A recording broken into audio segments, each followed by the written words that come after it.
數學卷上面嗰啲交叉咁啊！我哋唔好理佢啫，繼續玩。喂，你喺課室度打籃球已經唔啱噶咯喎，而家仲整污糟咗落完幅畫啊！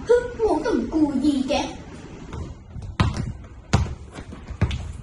喂，你故意撞人喎！關咩事啊？你企唔穩啊嘛！搞錯，你亂咁講嘢嘅，明明就係你自己嘢啊乜嘢啊？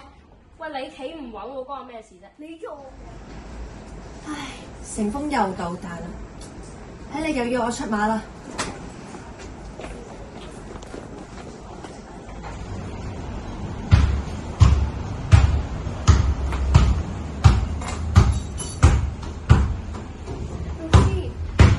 得啦，乜都知道啦。睇下落完幅畫先，頭先畫緊乜嘢啊？我頭先畫咗個花園，然之後畫咗啲籬笆去保護佢。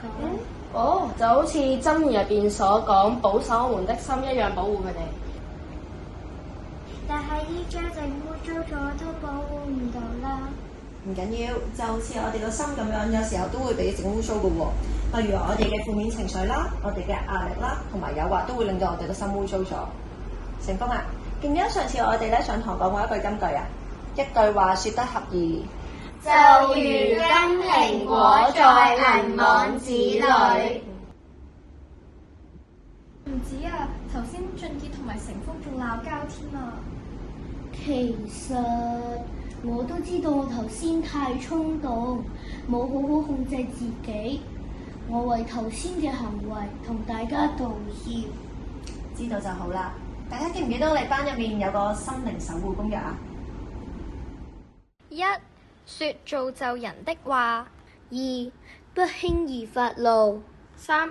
凡事交託，常常禱告。所以你要保守你身，勝過保守一切。都會令到我哋個心污糟嘅喎。不過咧就唔記得咗啦，我哋唔係要大力啲頭啊！